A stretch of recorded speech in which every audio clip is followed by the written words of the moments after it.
Bismillahirrahmanirrahim.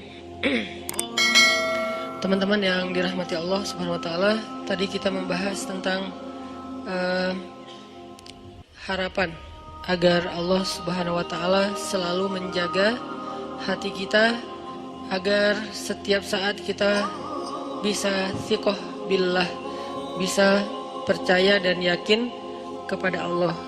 Karena Allah satu-satunya pegangan kita. Kalau kita nggak berpegang kepada Allah, jangankan saat dikasih ujian, dikasih nikmat aja bisa oleng gitu kan. Apalagi dikasih ujian.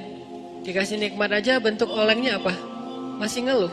Udah dikasih nikmat, masih ngeluh. Apalagi dikasih ujian lebih. Bukan ngeluh lagi, keluh kesah jadinya. Dan akhirnya berputus asa. Orang yang Allah jaga hatinya dalam keadaan senang dan susah, salah satu contohnya adalah orang yang yunfiquna fis sarra'i wad dharra, orang yang bisa tetap beramal soleh, tetap berinfak, bisa tetap bantu orang bahkan ketika dia dalam keadaan dharra, dalam keadaan susah. Yang kadang-kadang ngebantu orang itu beresiko buat dia sendiri. Dia sendiri lagi butuh bantuan, tapi dia juga malah bantu orang lain. Selama yang dia lakuin ini tidak menzalimi hak orang-orang yang menjadi tanggungannya. Ini penting catatannya di sini nih. Jangan sampai kita menjadikan narasi ini sebagai dalil bantu orang walaupun kita dalam keadaan butuh. Kalau kita sendiri sih nggak masalah. Tapi kalau yang butuh ini adalah keluarga, maka kita harus bermusyawarah dengan keluarga kita. Mereka punya hak untuk menentukan ya atau tidak. Kalaupun tidak, kita nggak boleh menjudge mereka tidak soleha. Misalnya seorang suami lagi punya hutang. Hutang itu kan tanggungan bersama kan? Karena nanti kalau datang debt collector, kalau ada tagihan yang akan menanggung gelisah, takut, terancam, nggak nyaman itu bukan cuman suami, tapi juga istri ngerasain gak nyamannya didatengin orang yang tuh nagih hutang tuh gak nyaman. Sehingga kalau nanti ada yang harus dijual dari aset kita, kan itu bagian dari hak istri juga. Kalau perabotan rumah ada yang harus dijual, kan itu jangan-jangan itu alat senamnya istri misalnya kan ya. Jadi dia tetap menanggung konsekuensi dari resiko berhutang gitu kan. Sehingga kalau misalnya kita lagi punya hutang, terus kita mau bantu orang yang juga punya hutang, cuman dia kayak darurat banget. Kalau yang diambil itu dari bagian kita, gak apa-apa. Kita yang nanggung konsekuensinya.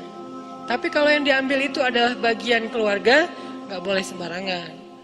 Mah, kan kata Ustadz juga, yunfikuna fid dharra, berinfak dalam keadaan susah. Orang-orang Ansar yu'thiruna ala anfusihim walau kana bihim khasasah. Kita ngeluarin dalil itu fasih, tapi ternyata salah tempat. Dalilnya nggak diragukan kesahihannya, ayatnya jelas. Apa yang ada yang di surat Al-Baqarah, ada yang surat apa itu yang yu'thiruna ala anfusihim. Jadi artinya nggak salah dengan dalil, tapi kurang bijaksana. Kurang apa bijaksana teh? Kurang hikmah. Kurang hikmah, kurang wise, kurang bijaksana. Kenapa? Karena Abu Bakar As-Siddiq ketika beliau menginfakkan seluruh hartanya fi sabilillah, istrinya itu adalah siapa istrinya? Asma bintu Umais. Apakah istri kita Asma bintu Umais? Bukan, istri kita Eis. Bukan Asma, beda atuh. Jadi jangan paksain Teh Eis seperti Asma. Dan Asma juga nggak terpaksa melakukan itu. Kalau istri kita sekelas dengan Asma bintu Umais, siapa Asma bintu Umais? Seorang perempuan, seorang istri yang setelah suaminya jadi khalifah, nafkahnya kurang drastis. Drop banget nih nafkah keluarganya. Saking dropnya, sampai nggak bisa makan daging, nggak sanggup beli daging. Lalu karena kangen pengen makan daging, dan pengen ngelihat suaminya juga makan daging, kasihan. Akhirnya dia sisihkan dari belanja hariannya, ditabung. Setelah beberapa lama udah cukup beli daging sedikit, nggak banyak, nggak 1 kilo, cuman sedikit. Terus dia minta izin lagi ke suaminya. Padahal kan itu bagian dia kan, hak dia kan. Karena uang nafkah itu berarti udah diberikan kepada istri. Masih minta izin. Ya wahai Abu Bakar, wahai suamiku, ini ada sisi sedikit dari uang belanja, aku sisihkan setiap hari, udah bisa beli daging sekarang, boleh nggak aku beli daging? Kasihan kamu nggak pernah makan yang lebih layak. Kata Abu Bakar, Asma, ternyata gaji saya masih lebih. Boleh nggak kalau ini kita berikan kepada Baitul Mal, dan mulai bulan depan gaji saya dikurangi karena ternyata masih lebih. Apa kata Asma? Sami'na wa ata'na. Istrinya ini Asma bintu Umais, perempuan yang punya 3 suami, 3-tiganya ahli surga. Ja'far, Abu Bakar, Ali. Dan ini kisah di masa Abu Bakar. Nanti ada kisah di masa Ja'far yang juga luar biasa, yang sapu lidi itu. Ada kisah di masa Ali yang juga luar biasa, anaknya saling memamerkan ayah mereka. Karena dari 3 suami, 3-tiganya punya anak laki-laki. Anak Abu Bakar bilang ayah saya paling baik, anak Ali bilang ayah saya paling baik, anak Ja'far bilang ayah saya paling baik. Terus yang mana nih? Kan bingung Asma teh. Yang ini bilang ayah saya nih pemuda surga, sebaik-baik pemuda Makkah. Ayah saya sebaik-baik orang tua Makkah. Masing-masing membanggakan ayahnya. Masing-masing punya cerita-cerita kehebatan Asma bintu Umais. Artinya nggak bisa juga sembarangan kita mengambil hak keluarga kita lalu kita dengan alasan berinfak dalam keadaan dorro. Nggak boleh, karena itu tidak bijak. Sehingga ketika ada sahabat yang ingin menghabiskan hartanya untuk infak, minta izin ke Nabi, Nabi nanya, kamu punya keluarga? Punya anak? Punya. Ya udah, beri bagian mereka. Kalau gitu setengah ya Rasulullah? Enggak, masih kebanyakan. Kalau gitu sepertiga ya Rasulullah? Itu pun masih kebanyakan, tapi cukuplah. Sepertiga aja masih kebanyakan, tapi cukup. Lalu bagaimana dengan Abu Bakar? Abu Bakar lihat dulu, makanya kita nggak bisa memahami satu dalil tanpa mendalami konteksnya. Jangan sampai kita menggunakan cerita Abu Bakar untuk membolehkan diri kita melakukan apapun yang kita suka. Mah, papa nih pengen jadi Abu Bakar. Tugas kita didik dulu istri kita biar jadi Asma. Baru nanti kita bisa jadi Abu Bakar. Abu Bakar itu keberhasilannya bukan hanya berinfak dengan seluruh hartanya. Keberhasilan Abu Bakar juga di situ, adegan itu adalah dia berhasil mendidik Asma menjadi seorang istri yang mampu berlapang dada ketika suaminya berinfak dengan seluruh hartanya dan nggak punya apa-apa lagi yang tersisa. Tapi kalau nggak jadi seperti Asma pun jangan langsung dijudge, mamah nih jauh banget dari Asma. Ya Allah, gimana ini? Galau jangan, karena lahum darajatun 'inda rabbihim faddalna ba'dahum 'ala ba'd. Kami berikan kelebihan sebagian orang atas sebagian yang lain. Dan istri Nabi juga beda-beda kelebihannya. Para anbiya beda-beda kelebihannya. Ada para nabi yang kelebihannya lebih kepada suara. Nabi siapa? Daud. Sampai Allah Subhanahu wa taala menundukkan semesta untuk ikut berzikir bersama Daud. Yang saya menyebutnya dengan istilah konser kolosal. Tapi konsernya bukan nyanyi lagu syair, lebih kepada zikir, perform. Nabi Daud perform, tapi crowdnya itu bukan manusia. Crowdnya itu semesta, sampai angin, awan, air, semuanya crowd untuk ikut bareng dengan Nabi Daud alaihissalam. Karena memang kelebihan Nabi Daud itu suara. Dan beliau punya 70 macam suara. Dan setiap kali beliau bersuara, yang kedua lebih baik dari yang pertama. Yang ketiga lebih baik dari yang kedua. Terus semakin baik, semakin baik, semakin baik. Sehingga orang yang diberikan oleh Allah nikmat suara yang bagus, doa Nabi apa? Laqad utita mizmaran min mazamiri ali Dawud. Bersyukurlah engkau diberikan oleh Allah seruling dari keluarga Daud. Hanya satu dari 70 seruling ya. Cuman diberikan satu seruling aja udah kita mendengar suaranya Mahir bukan Mahir Zain. Saya lupa nama korinya. Oke lah Mahir Zain. Oke, anak muda Mahir Zain. Kalau ininya ada kori bagus juga suaranya. Nanti ada juga yang di Mahir Muakili ya. Mahir Muakili. Itu baru satu mizmar ya. Satu seruling. Kita dengar Rashid Al-Afasi nama panjangnya apa? Masyari Rashid Al-Afasi. Kita dengan Masyari Rashid Al-Afasi dengan azannya yang keren banget kan? Belum lagi nanti azan Al-Aqsa. Kalau dengar suara azan Al-Aqsa itu jadi azan yang menyayat hati. Kenapa? Azannya itu kayak curhat. Aqsa kok gini-gini amat ya. Kesannya kayak gitu tuh. Dari azannya tuh saya kayak membaca, kasihan ya Masjid Al-Aqsa, kok kita gini-gini amat ya. Nah itu dari suara serak-seraknya azan Al-Aqsa. Nanti belum lagi suara bacaan Ad-Dagriri, azannya Syekh Ad-Dagriri, kalau nggak salah Hamdi Ad-Dagriri di Mekah, kayaknya ini lagi naik daun juga sekarang selain Mahir Muakhili. Ini semuanya mizmaran, satu seruling. Belum 70 seruling, gimana 70-nya? Jadi memang Allah kasih fadl, Allah kasih keutamaan. Nanti Nabi Sulaiman, anaknya Nabi Daud, beda lagi keutamaannya. Kalau Nabi Daud keutamaannya di suara, Nabi Daud keutamaannya di tenaga fisiknya sampai Allah lunakkan besi di tangan Nabi Daud. Kalau Nabi Sulaiman, Allah lunakkan Allah tundukkan bukan besi, bukan semesta, tapi jin. Jinnya pun bukan jin yang hanya jin beriman, bahkan jin yang tidak beriman pun tunduk. Syaitan namanya. Kalau jin beriman kan jin doang ya. Kalau jin yang tidak beriman syaitan. Syaitan aja tunduk. Kenapa? Takut sama Nabi Sulaiman. Kami tundukkan angin. Ini fadlnya Nabi Sulaiman. Nanti Nabi siapa lagi misalnya? Nabi Musa. Allah kasih fadl tersendiri berbeda dengan saudaranya Harun. Harun fadlnya lisan. Musa fadlnya kegagahannya, kekuatan azamnya, kekuatan fisiknya. Sehingga ketika mereka berdua kolaborasi, ini jadi sebuah revolusi yang luar biasa. Ngalahin Fir'aun, ngalahin Haman, ngalahin Korun, bahkan ngalahin Samiri. Kan banyak nama-nama tokoh antagonis pada era itu kan. Fir'aun, Haman, Korun, Samiri ini kan antagonis semua nih. Jadi penjahatnya. Terus superhero-nya, superhero.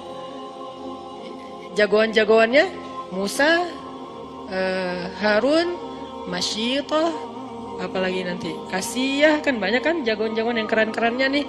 Jadi intinya adalah fadl. Setiap orang diberikan fadl. Jadi kalau kita ngelihat ada istri, ada suami yang mungkin kalau dibandingkan dengan orang lain dia kurang di sini, jangan langsung dijudge kok dia gini-gini amat ya. Ada fadl yang dia miliki yang orang lain nggak punya.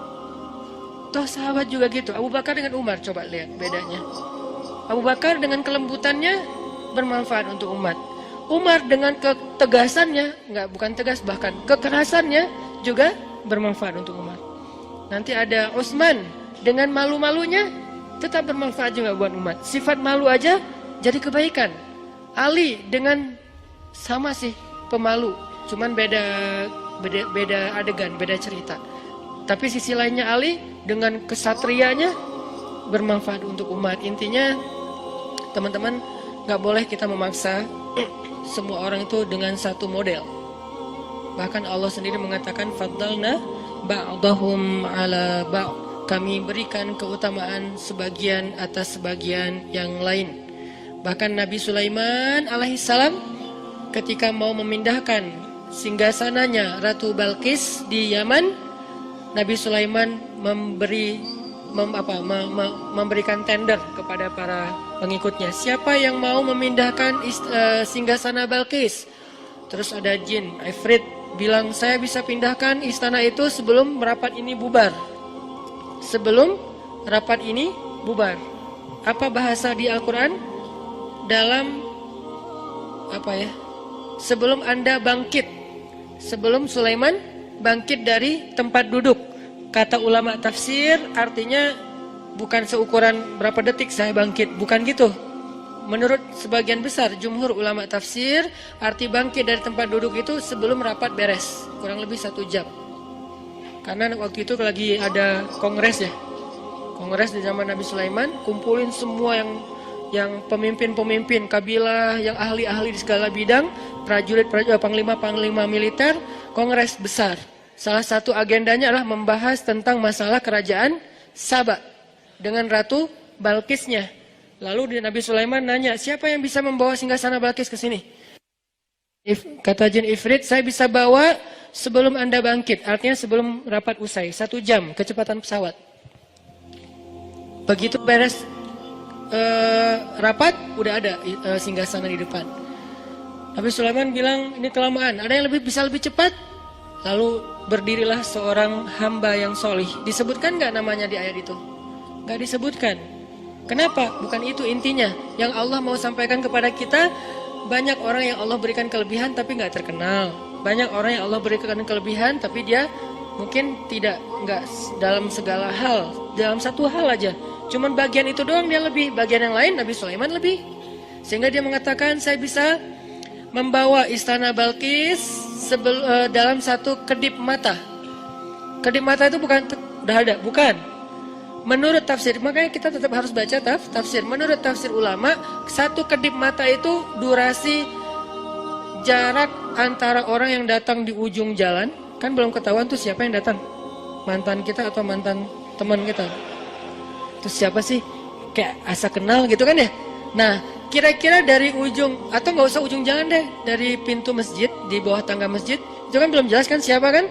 Sampai dia ada dengan jarak yang kita bisa kenal wajahnya, kira-kira jalannya berapa menit? Kurang lebih 10 menit, itulah waktu yang diminta oleh hamba yang solih. Dari arti sekejap mata, dari pandangan yang gak jelas menjadi jelas musafir yang baru datang. Itu kafilah dagang siapa? Siapa orang yang paling depan? Siapa yang naik onta itu? Sampai jelas. Berarti dari awalnya kelihatan setitik orang sampai menjadi jelas kurang lebih 10 menit, setengah jam. Itulah waktu yang dia butuhkan. Lebih cepat daripada yang pertama. Maka Nabi Sulaiman pun memberikan kesempatan orang itu, dia berdoa saja kepada Allah. Bukan dia sakti mandraguna terus dia terbang bawain singgasana Balkis. Apaan nih? Kenapa nih? Enggak gitu sih. Itu mah dongeng ya. Dia hanya minta, ya Allah. Kenapa? Nih orang, nih pelajaran lain ya. Dia itu dikasih kesempatan oleh Allah Subhanahu wa taala, satu kesempatan berdoa. Dia itu dikasih satu kesempatan berdoa dan pasti Allah kabulkan. Dan kesempatan itu nggak pernah dia pakai kecuali saat itu.